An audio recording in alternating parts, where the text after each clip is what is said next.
Hey everybody, BANBAN'S Loyal back again with another video. Today we're reacting to another Game Tunes video, BANBAN'S Sad Origin Story, cartoon animation. Let's get into it, guys.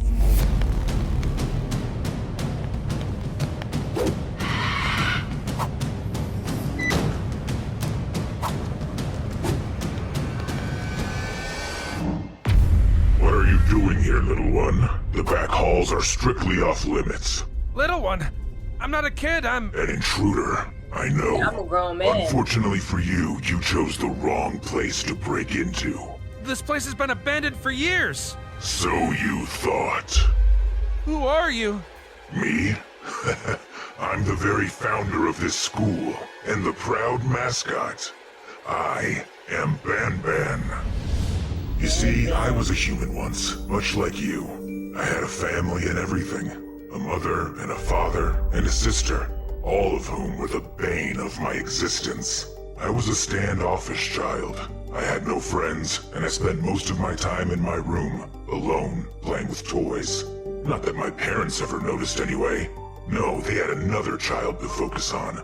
My sister. Our entire lives, she was the— Oh man, so he didn't get no attention, and he was just one of them quiet ones, them loners.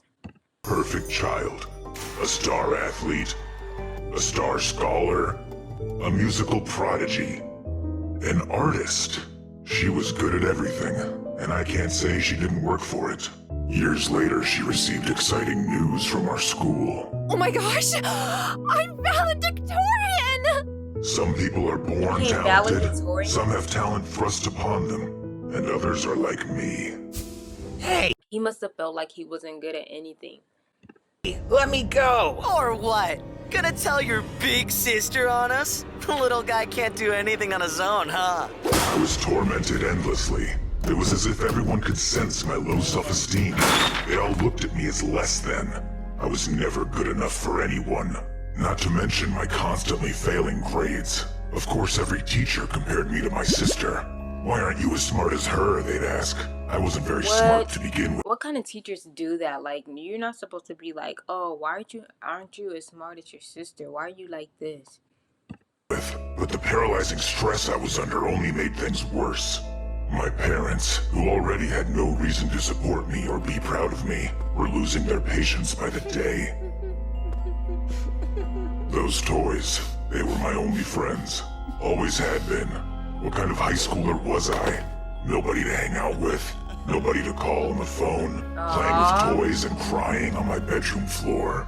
One day, I got fed up. I fought back. And that turned Okay, I just gotta say, his punch wasn't nowhere near his face. out to be one of the worst ideas I've ever had. Oh my god! You brought toys to school? What a little baby! Hey, give those back! I'm serious. Aw, what are you gonna do? Cry about it? Seriously, put them down! Oh, don't worry. I'll put them down. Sure hope they know how to swim. Wow. No! My only friends were gone. I'd lost everything at that point. My grades tanked even further, and my parents wanted nothing to do with me anyway. And it only got worse from there. Graduation day. My sister was valedictorian, and it was the proudest moment of my parents' lives. I couldn't bear to go. Besides, I had to go to a makeup Wait, science he didn't show up to his sister's graduation or valedictorian thing? project in the lab to get my grades up. Everyone's big day was ruined, and mine was about to be as well. Just as I showed up to do my science project, well, I was in the wrong place at the wrong time. Since I was the only person not in the gym at the time when the sprinklers went off, everyone thought it was me. I was instantly guilty in their eyes. This prank, the prank I didn't even do, got me expelled. My parents sent me off to boarding school. I knew they were secretly happy it all happened. They couldn't wait to get rid of me. I was almost They never showed him no love, though. Dang, that's sad. happy to be free of the bullying, to be free of the constant comparisons to my sister. But my situation didn't really improve. I was still bullied. and my grades didn't get much better. So from then on, I became obsessed with one thing and one thing only. To one day build my own school. A place where kids would be happy. No bullies, no mean teachers. A safe space, filled with magical creatures just like the toys I'd lost. Meanwhile, my parents wouldn't answer my calls or my letters. When breaks rolled around, they never showed up to pick me up and take me home. I was completely alone in the world, with no one to keep me company. But finally one day I got a letter. I knew it had to be from my parents at last. It wasn't. It was a letter letting me know I'd been dropped from school due to poor academic standing. Fine, I didn't need them anyway. I decided to go back home. But I couldn't bear to stay. I was a burden to them. They wouldn't have been happy to see me anyway. So I made a promise to myself. I would make it on my own, start my school, and I wouldn't need them anymore. By working lots of odd jobs and part-timers, I was able to raise enough money to buy an abandoned building and try and spruce it up into my own daycare and educational facility. But being a brand new establishment, well, it didn't get much attention, or any enrollments whatsoever. Somehow I felt more alone than ever. In that moment, I really wished I had my old friends, my toys. I loved those toys as a child. Why not dedicate it to them and share their joy with other children? It was time to give the place some more color. And besides, a theme always sells, right? And before my eyes, I built it, and people came. So many people wanted to enroll, and the children loved it. He got it up made and my going heart though. so happy that these kids would never be as lonely as me. But it still felt incomplete, so I took on an additional project. Trying to recreate my old friends and Did he try to make them come to life? bring them to life. I didn't have much technical or medical knowledge, but I was hoping between some textbooks and my own perseverance I could do it. And I almost did. I managed to make, well, something. But I realized the world wasn't ready to see what I had created. I decided never to share my failed What? He experiment, locked them. and I had him live in the basement alone. Clearly I was missing something in my calculations, but I never figured out what it was.